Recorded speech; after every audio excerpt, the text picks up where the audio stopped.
I think most serious Christians have come to this understanding that one of the best gifts that they can do is to be of service, and that's also part of the recovery world as well. So in your book, you said before you entered recovery, you talked about how, I have a quote here pulled up, I had trained everybody around me that I would always be of service and I would always put their needs first. And the truth was, I was not willing to communicate my needs. I was not willing to love myself enough to say what I needed. I was training everyone how to treat me. And then you said you had a fear of being rejected and of your once being called selfish. I think there are a lot of people who could relate to that, because the thing is, before you were serving and now you're serving. But in my opinion, they're two completely different approaches to service. Can you talk a little bit about what's different now? Yes, and I would say it was a lot more pleasing than serving before. This is that codependency. This is people pleasing. This is love me because I'm doing these things.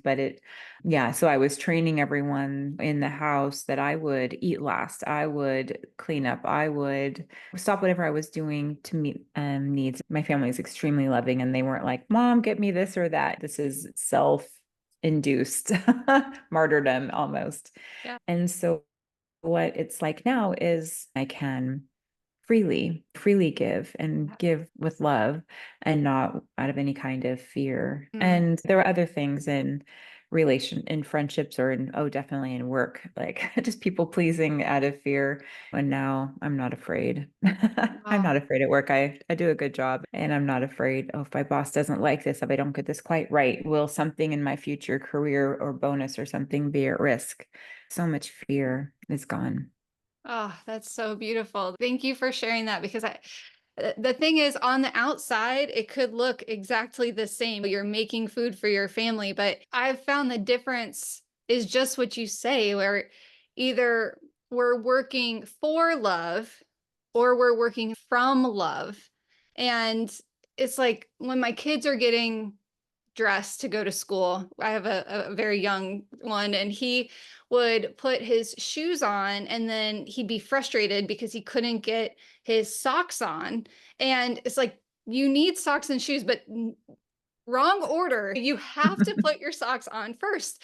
And that's, for me, exactly what you were saying is the difference between unhealthy service and the true heart of Christian service is God takes those good things and he puts them back in the right order. And he says, you are loved, you are worthy.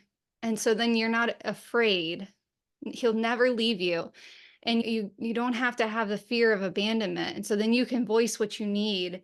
And that love doesn't move, that love doesn't change. So we're rooted in that. And so then we can serve from love instead of, like you said, if I don't do this, if I don't perform just right, if I am not the perfect mom, the good mom, whatever the heck that means, right? Then that means something about my identity. It's like Jesus comes down and he just, no, they're not the same. Yeah. And that is a step towards freedom too, that we can have. And I think that was a beautiful way that you showed that in your story.